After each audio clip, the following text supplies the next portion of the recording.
So first thing I might do is get close to him and just touch him with my coils. See, that worries him. See, so I just rub him with that.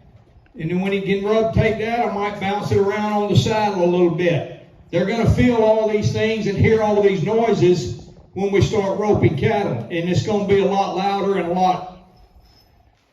lot more severity to it at times. So do not sneak around them. But I'll check them out real easy with this, and then I'm going to get a little careless with it. See, that wasn't bad. So now that he showed me he can handle that, I'll build me a loop here, and I'm just going to swing it. Now, try not to be hitting your horse in the head. That's why we get handy with these ropes on the ground before we get a horseback, or I hope we do. We'll step around beside him. That's not too bad. I might just throw it out there and rope his hind quarters. I want the top strand in the saddle seat so it'll stay on the horse. I'll just see how he responds to that. That wasn't bad.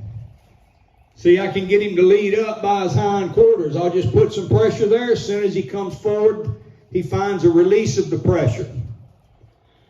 So I might drive him around me with that. See, so I'm going to tap him on the side with my lasso rope, kind of like that. He's going to experience all that stuff when you're roping on him. I'll take my rope and kind of do something like that. See, make that Hondu run up the rope kind of fast, and it'll make a whistling kind of a noise. He needs to get used to that because he's going to hear a bunch of that. Good. Every time he thinks about slowing down or stopping, I'll let him take a break. The reason I do that is if a horse gets in a crisis situation, that's what I want him to think about is slowing down or stopping. So if I can reward and encourage that when I'm doing stuff like this, it might save my neck when I need it if I'm on his back. Now, I'm not too worried about him trotting around. Yes, he's trotting around, but he's not terrified of the rope, and he's not tearing all over the arena and just trying to drag me around. So he's trotting around, but it's not like he's that fearful of what's happening. So I'm not too worried about that. I might let my loop get a little long and get down around his pastures like that. Then I'll get it up above his hocks and pull on it. And see, to me, he checks out okay with that.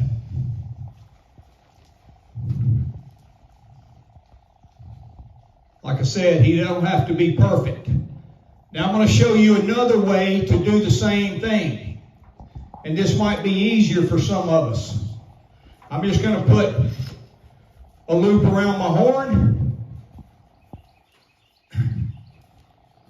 Now I can take this slack and just throw it over across on the other side of him.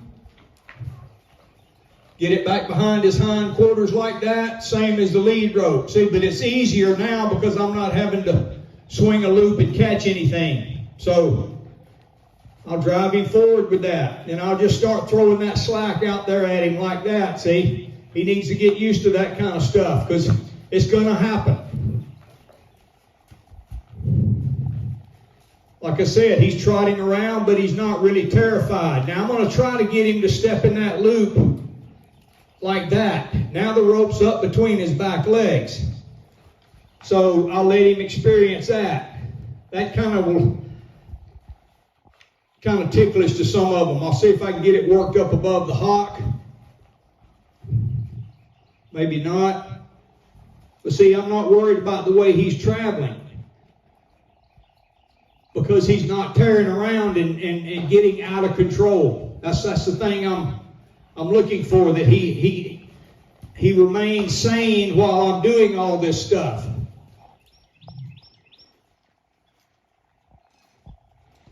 If I can rope his foot. There. Okay, now, I'm just going to let that go down around the pastern, and I'm going to put a little feel there. And I want him to pick that foot up, and I'm going to set it out and hold it. See, he needs to find the ground with it. And then the other 3 feet catch up to it like that.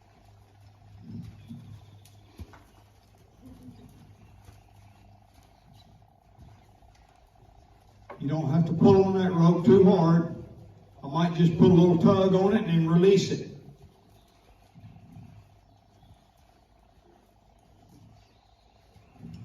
If he goes around there a couple of times and he's okay, might as well stop.